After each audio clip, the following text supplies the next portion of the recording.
Y vamos a agrandar un poquito de esto para que se vea mejor. Ya. Hoy día nos toca ver el sistema de protección social y todo lo que es el proceso político de todo lo que sucedió en Chile para que nosotros tengamos lo que pudiese llamarse una red de protección social, ya que si bien puede ser menor o mejor que otros lugares, eso es lo que tenemos que comenzar a criticar, ¿ya? Em, déjenme poner el chat aquí a mano porque si no, no los veo. Perfecto. Entonces, bueno, esta lámina ya está más que repetida, ¿ya? ¿Qué significa la protección social? ¿Cuál es el rol del Estado? ¿Qué significa o qué es lo que compete a lo que todo es la red asistencial, ¿no es cierto? Y cuáles son las formas en que el Estado ejerce este tipo de protección, este tipo de seguridad, ¿ya? Para entender el contexto tenemos que entender que el contexto latinoamericano, eh, Chile fue uno de los pioneros en tener una gran red asistencial, una gran red de protección social. Y como van a ver en algunos gráficos posteriormente, esto se debe al potencial económico que ha tenido el país durante los últimos 100 años, ¿ya? En particular, como sale en la diapo y dice, Chile tiene una larga trayectoria en materia de políticas sociales para el combate a la pobreza y la expansión al acceso a los servicios sociales de su población, ¿ya? Como les decía, en el contexto regional es el tercer país con menor incidencia de pobreza e indigencia de la región, y eso está dado en parte por varias cosas. Una de ellas es la estabilidad política que ha tenido el país, independiente de lo turbio que pudo ser en los últimos 30 años, 40 años, y comparado con otros países, somos uno de los países más estables políticamente, ¿ya? Eso da paso a que económicamente el país pueda ser pujante. Si el país puede ser pujante, tenemos básicamente recursos para repartir, ¿ya? Entender que solamente se puede repartir la torta si es que hay torta, ¿ya? Y solamente se puede repartir un pedazo grande del pastel si es que el pastel en sí es grande, ¿vale?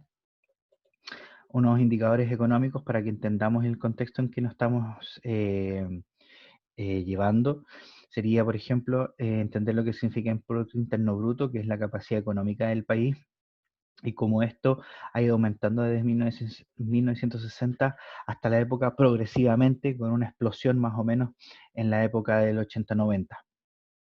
¿Ya? Comparado con la región, ¿no es cierto? Nos podemos comparar con Colombia, que es un país mucho más grande que nosotros, que tiene un PIB mucho mayor, obviamente, ¿ya? Y Perú, que sería nuestro vecino, nos iría un poquito más abajo que nosotros. Ahora, si lo vemos en cómo esto se dispersa entre la población, cómo ese PBI se transforma en el supuestamente dinero que cada poblador, cada persona del país recibe supuestamente, nosotros estaríamos, por ejemplo, un poquito más arriba que los países más pujantes como Brasil, ¿ya? Esto significa que la torta se está empezando a repartir, cada parte de cada persona, de cada compatriota estaría recibiendo supuestamente unos $2.000 al año en lo que significa sueldos. Obviamente sabemos que no es así, sino que es una estadística de cómo se está repartiendo ese dinero, ¿no? Un verdadero indicador de igualdad sería el índice Gini, ¿ya? Este Gini se mal ocupa mucho, ¿ya? Debido a que no se entiende o se sobrevalora su numeración, las conclusiones que se sacan a partir de este índice generalmente son bastante politizadas. Entonces se pierde la realidad de lo que significa este índice. Este índice lo que hace es dar básicamente una unidad de distancia entre lo que es el extremo pobre y el extremo rico, entendiendo que un índice cero sería una igualdad perfecta, entonces no hay diferencia entre el extremadamente pobre y el extremadamente rico, versus un índice 100 donde existe la mayor cantidad de diferencia entre ambos extremos, ¿ya? Dentro del contexto obviamente local, América Latina tendría una diferencia acumulada, o sea, un índice medio más o menos de 46 de índice Gini, ¿ya? Nosotros estaríamos un poquito por sobre la media con un 47 y países como Uruguay, Salvador y Argentina tendrían una estrechez de estos dos extremos, ¿ya? Insisto, este no es un indicador de económico, sino que simplemente un indicador de a cuánta distancia está un extremo del otro, ¿ya? Para entender esto también hay que entender que, por ejemplo, un índice cero tampoco es ultra perfecto. Países como Haití, por ejemplo, tienen un índice muy cercano a cero, bajo las 10 décimas, y y por lo tanto no, sería el país con más igualdad, pero esa igualdad es llevada a la pobreza. Hay una pobreza extrema en Haití, básicamente no hay gente rica ni extremadamente rica, sino que un 90% de la población está con niveles de pobreza y pobreza extrema, ¿ya? Países como por ejemplo Cuba tienen también un índice Gini bastante estrecho, pero no tienen buenos indicadores económicos, ni tampoco buenos indicadores en salud, ni tampoco buenos indicadores en lo que son libertades individuales, ¿ya? Em, Insisto, hay que tener mucho cuidado con lo que significa el coeficiente Gini, ya que se politiza demasiado su uso. Para entender lo que son las medidas de protección social, tenemos que remontarnos a épocas. Profe, ¿podría volver a explicar el coeficiente Gini? ¿Quién no entendió, Romina? Cuénteme. Sí, preferiría que Hola, abra el micrófono. Eso, muy bien. Cuénteme, Romina. la definición del coeficiente Gini, o sea, ¿para qué sirve? ¿Por qué existe? A ver, como todo coeficiente, como toda fórmula matemática, sirve para medir, ¿ya? Su medición está, insisto, se puede entender como un índice de distancia. ¿Cuánto me distancio yo como extremo rico contra usted de extremo pobre? Esa es la distancia que mide, ¿ya?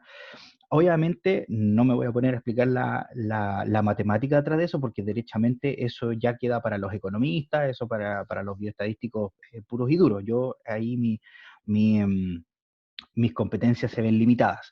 Lo que le puedo comentar es que este índice solamente mide cuánta diferencia hay entre A y B, ¿me entiende? Esa diferencia no se puede expresar en dinero, no se puede expresar como un índice de perfección como algunos lo han dado, ¿ya? Algunos hablan de que tener un índice Gini significa tener una buena democracia o una buena economía o un país avanzado económica, político y socialmente, y eso es completamente falso. ¿Ya? El índice Gini solamente da distancia entre dos, insisto, entre dos extremos. Y tenemos, por ejemplo, un ejemplo que serían los países de la OCDE, los países que están en Europa, ¿no es cierto?, que tienen una distancia más o menos de 36,5 puntos, como sale ahí en la gráfica, y eso significa que hay 36 puntos de diferencia entre el extremo pobre y el extremo rico, ¿ya? Lo ideal sería que esa brecha sea mínima, sea lo más cercana a cero. Pero tú tienes que sumarle esta, para entender lo que significa realmente igualdad y prosperidad económica, no puedes solamente mirar el coeficiente Gini, sino que tienes que mirar esto y otros indicadores económicos como por ejemplo el PBI, ¿ya? Y además también el Producto Interno Bruto de la nación. ¿Por qué? Porque eso te da un aspecto económico y social de cada país. También tenemos que entender que si bien un índice cero no es perfecto, tampoco lo es el índice 100. Debiese haber cierta brecha, entendiendo que las clases sociales son una condición casi sine qua non de la sociedad. Es decir, siempre va a haber alguien rico, siempre va a haber alguien de clase media, siempre va a haber alguien de clase baja por el sistema en que estamos, por el sistema capitalista en que estamos, ¿ya? Ahora, entendiendo eso no como algo malo, sino que entendiéndolo como tiene que ser entendido. Existe una brecha, esa brecha ojalá sea pequeña, pero tampoco uno puede pretender que sea una brecha de 0 o 1 punto, como lo es en Haití, donde no alcanzan a ser 10 puntos de coeficiente Gini de diferencia entre el extremo rico y el extremo pobre, entendiendo que es uno de los países más destrozados de América Latina, uno de los países con mayor extrema pobreza, uno de los países con menor protección social, uno de los países con menor seguridad social y seguridad propiamente tal, ¿ya? Uno de los países más peligrosos de Latinoamérica. Entonces, entender que una estrechez de este índice no indica una prosperidad propiamente tal, no indica una igualdad, no indica una igualdad de derechos, ni nada por el estilo, solamente indica una distancia. No sé si le respondí, Romina. Sí, profe, muchas gracias. Ok, volvamos a lo que estábamos entonces con mis compañeros egipcios.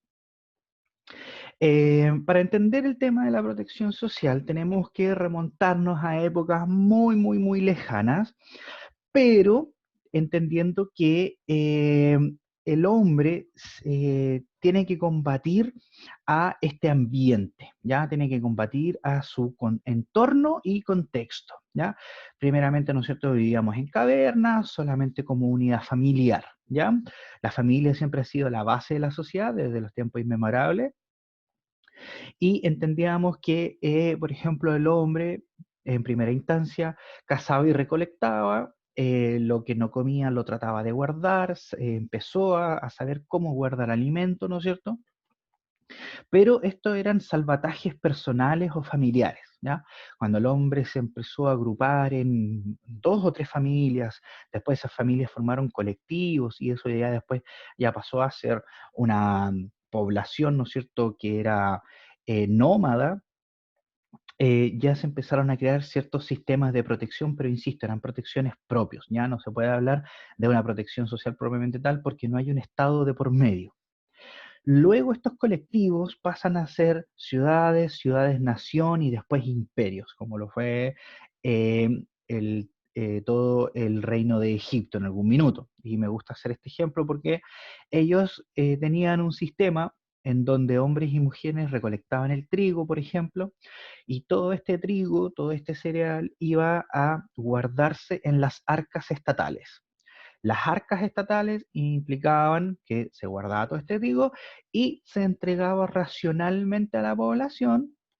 Obviamente los funcionarios públicos eran los que hacían esta repartija y ahí recién se ve una organización, por lo tanto, estatal y ahí recién se puede hablar de una protección social. Ya cuando hay un Estado y una organización de por medio, recién podemos hablar de alguna, algún génesis de lo que sería protección social. Ya en esta época o en las épocas antiguas se hablaba de pan y cerveza. El pan y cerveza era un dicho que significaba que tenías la comida completa. Eso es decir, que te habían repartido suficientemente cantidad de trigo para hacer tu pancito, pero también para darte el lujo de tomar cerveza, entendiendo tampoco que era un lujo, ¿ah?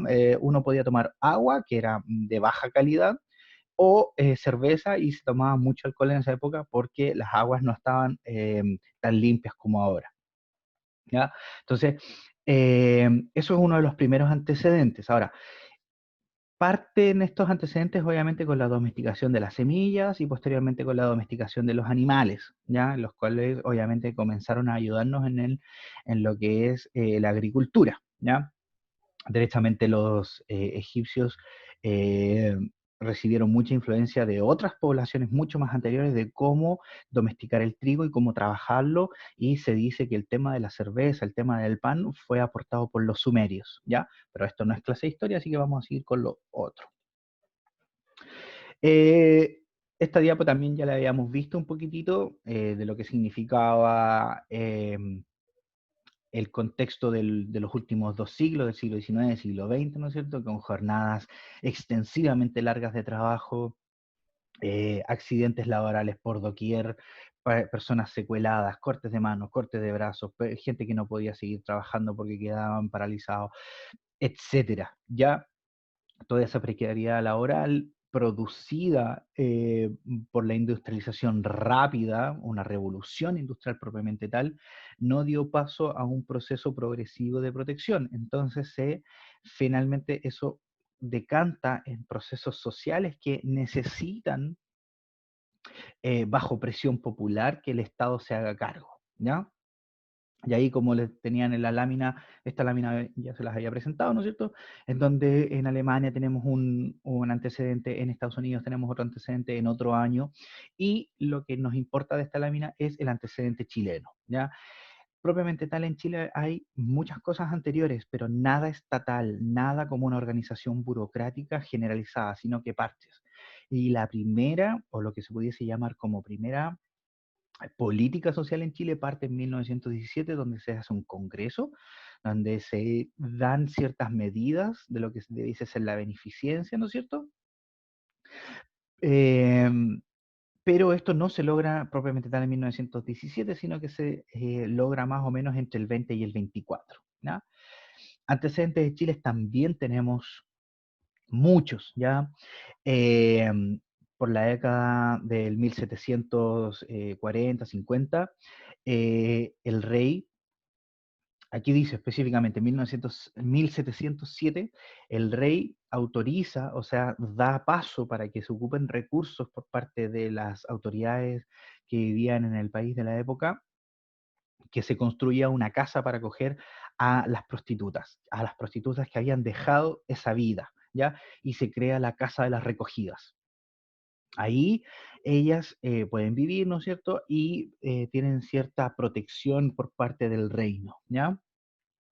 Después de múltiples procesos en Chile, por ejemplo, las guerras, ataques de los indígenas, etcétera, hubieron muchos huérfanos, ¿ya? Y se crea la Casa de Huérfanos en 1758 para tapar ese problema. Insisto, todas estas son medidas parches, ya no están insertas en una política nacional, sino más bien tratan de tapar un hoyo, ¿ya? Como dice en la lámina, no están dentro de un sistema, ni un ministerio, ni nada. Son decretos u ordenanzas municipales para poder trabajar cierto problema, ¿ya? En 1773, ¿no es cierto?, se crea el sistema de los Montepíos para favorecer a todas las viudas, huérfanos y madres, de los oficiales militares que habían pasado penas desde 1928 en adelante, y finalmente esto decanta en la ley de, eh, o sea, no ley, sino que el sistema de Montepío de 1773, ¿ya? Como contexto, ¿qué es lo que va pasando en Chile? Empieza a haber una migración campo-ciudad. Este país pasa a ser comienza con su propia industrialización de manera muy lenta, ya como tanque a pedales, pero comienza a pasar esta población desde el campo a la ciudad, pero esta migración es ultra explosiva en algún minuto, ¿ya? Como dice la lámina, pasó de un 20% a un 36% en muy poco tiempo. Lo que implica la seguridad social en Chile, ¿no es cierto? Como les comentaba en la lámina anterior, desde 1917, donde se realiza el primer congreso de beneficencia pública, se crean algunos sistemas, pero esto no llega a buen puerto en primera instancia. Se necesitan la ley de 1920 y la ley de 1924, que derechamente crea la ley del seguro obrero, un seguro obrero de forma obligatoria, ¿no es cierto? Y este seguro obrero fue evolucionando, ¿no es cierto?, hacia introducir la parte médica de medicina preventiva en el 1938. Aquí tenemos al presidente Pedro Aguirre Cerda, un presidente que fue muy progresivo en sus ideas de lo que significaba la protección social. Él tenía ideas muy progresistas para la época. Él murió en el cargo en 1941 de tuberculosis, si mal no recuerdo, ¿ya? Y él tenía un lema, ¿ya? El lema era que gobernar es educar, educar a esta población, ¿no es cierto? y creó muchas escuelas, ¿ya? ¿Para qué? Para empezar a terminar con el tema del analfabetismo en Chile y obviamente entendía que el proceso educativo de la nación iba a ser realmente el proceso que iba a cambiar o iba a mejorar la economía, ¿ya? Además, fundó, mejor dicho, la Corporación de Fomento de la Producción, lo que ahora es Corfo, como un plan de desarrollo económico. Implicaba la construcción de múltiples siderúrgicas, de plantas eléctricas, de explotaciones de petróleo, etcétera, con tal de que esta gente que estaba migrando y estaba progresivamente entrando en la ciudad, tuviera empleo, ese empleo sea decente, con sueldo decente, con unas cualidades y calidades relativamente aceptables, ¿ya? Como contexto nacional, ¿no es cierto? Entre la década del 20 y el 50, la población creció un 59%, ¿ya? Por lo tanto, se duplicó la población en 40 años, ¿ya? ¿Por qué se puede duplicar la población? Porque obviamente ya estaba teniendo mejores capacidades económicas, mejores protecciones en salud, mejores protecciones en lo que es seguridad. Por lo tanto, esta población ya tiene una capacidad reproductiva, por decir así, una seguridad propiamente tal de la familia de poder tener hijos con relativa seguridad, ¿ya? Em, a partir de eso, comienza entonces otra serie de em, modificaciones a las leyes, o derechamente reformas, o derechamente leyes nuevas, ¿no es cierto? Creándose, ¿no es cierto?, en 1950 la idea de una creación de un servicio de salud a nivel nacional, ¿ya? ¿Por qué? Porque los servicios de salud estaban cada uno por su lado, muy desorganizados, cada uno haciendo sus propias estadísticas, cada uno atendiendo con sus protocolos, y necesitábamos organizar este desorden, ¿ya? Insisto, comenzó como una simple idea, y esta idea decanta 2 años después, em, con la ley de 1952, ¿no es cierto?, para que exista un seguro social y un servicio nacional de salud que organice todos los sistemas, agrupe todos los sistemas de los protocolos, se generen estadísticas, se genera una mejor atención estandarizada de la población, ¿ya? Otro hecho importante es que en 1954 se pone en funcionamiento el programa de alimentación, eh, que daba leche a las madres que se atendían en todos los consultorios, programas que hasta los días de hoy de una u otra forma siguen andando, ¿ya? Uno puede ir a buscar la leche purita al consultorio hasta los días de hoy. Y finalmente, en 1958 se crea la Junta Nacional de Auxilio y Becas, que da esta alimentación a todos los alumnos que iban a matricularse a las escuelas, ¿ya? Era solamente para las personas de escasos recursos, pero te da un pie súper importante porque quita la presión de alimentación de los hijos, de la familia, y la pasa a los servicios educacionales, lo cual obviamente mejoró y aumentó la matrícula considerablemente, y obviamente dio cierta seguridad para que la población obviamente pueda asistir al colegio y no sufra de hambre en el proceso. ¿Ya? En el 80, ya en plena dictadura, con toda esta serie de cambios que existían, se crea ya derechamente una necesidad de que este centralismo de Santiago se disminuya y los servicios de salud generen cierta autonomía para poder trabajar en base al contexto social y contexto local de obviamente su propia población, ¿ya? Entonces se crean todos los servicios de salud de Arica, Iquique, Antofa, etcétera, y se crea el servicio de Yanchipal, que es nuestro servicio de salud actualmente. Se cambió el nombre a Servicio de Reloncaví debido a que se separó el servicio, no es que se separó, lo que es Servicio de Salud de Chiloé adquirió cierta autonomía a partir del 2011, y se le quita la jurisdicción del Servicio de Salud Yanchipal, se le quita su legalidad sobre sobre Chiloé, Chiloé adquiere su autonomía y por lo tanto se requiere hacer un recambio ahí. Y en ese recambio también se cambia el nombre y pasa a ser Servicio del Reloncaví, ¿ya? En 1980 también se hace el decreto ley en donde se crea el nuevo sistema previsional. Antes se tenía un sistema llamado INP, donde existía era un sistema más o menos mutualista, en donde cada gremio aportaba dinero a su propia caja de compensación y finalmente cuando se retiraba se sacaba el dinero según los aportes dados, ¿ya? Ese sistema derechamente estaba gravemente quebrado, no existía dinero para solventar dichas pensiones y el Estado tenía que hacerse cargo por ley de todo lo que faltase para ese pensionado. Lamentablemente, la explosión demográfica, eh, la cantidad de gente que se estaba pensionando ya estaba haciendo que los recursos escaseen, es decir, pasamos de un fondo que tenía alrededor de 10 personas por cada pensionado a 2 personas por cada pensionado, haciendo que la cantidad de dinero que aportaban los trabajadores para los pensionados fuera muy escaso e insuficiente. ¿Y quién tenía que hacerse cargo? El Estado, ¿ya? Entonces, al tener eso en consideración, se crea un nuevo sistema. El sistema se llama básicamente las AFP, las acciones de,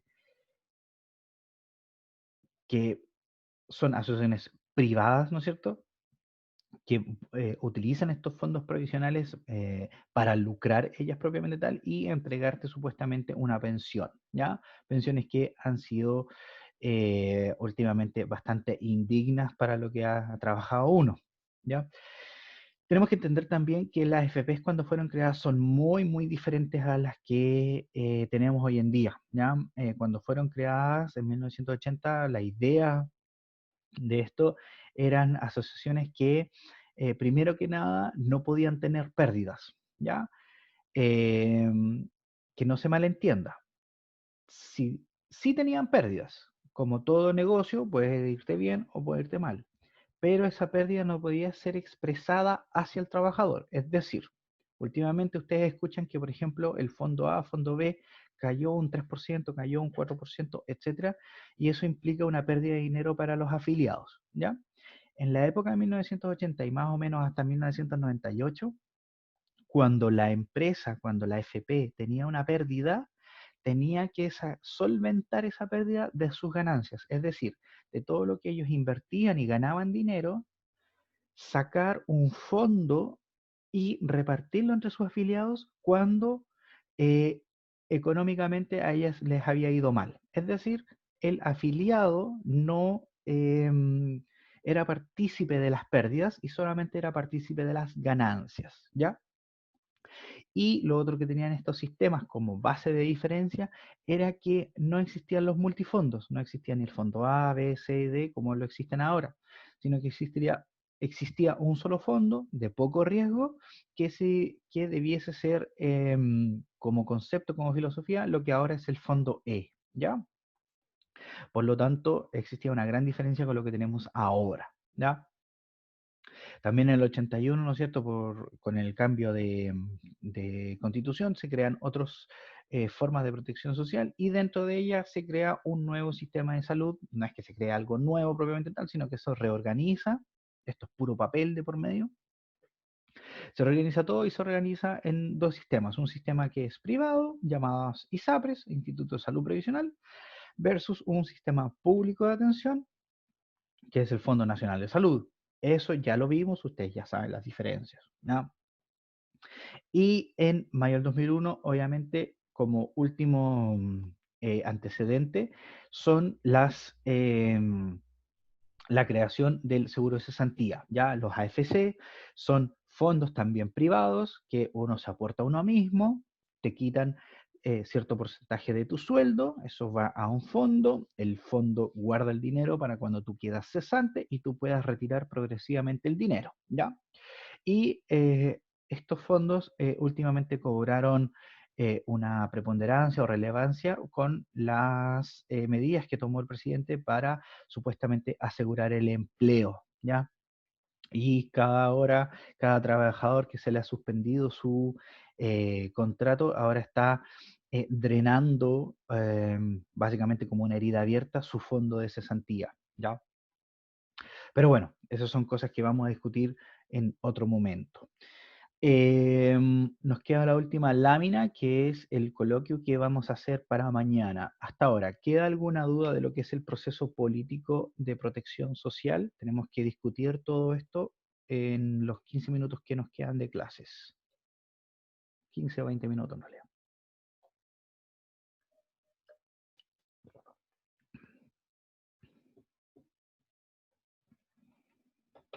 ¿Nadie? Bueno, entonces voy a poner la última lámina. Vamos a dejar de grabar. Tucurucutucutum.